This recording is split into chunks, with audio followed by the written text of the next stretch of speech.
యేసు ప్రభువును సిలువలో ఆయన బలి అయినప్పుడు ఆయన చేతులలో ఇట్లా ఆ ముద్దుకు నింపి ఈ చేతిలో నాటిన చీలలు 6 అంగుళాల పొడుగు. ఊహించండి, ముళ్ళు గుట్టుకుంటేనే తలడిల్లిపోతాం. ప్రయాణం చేసేటప్పుడు ఎప్పుడైనా ముళ్ళు గుచ్చుకుంటే తలడిల్లిపోతాం.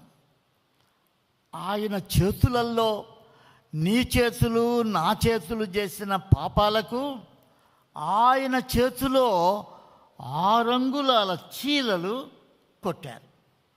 రక్తము కారకుండా ఉండడానికి ఎలాంటి అవకాశం లేదు.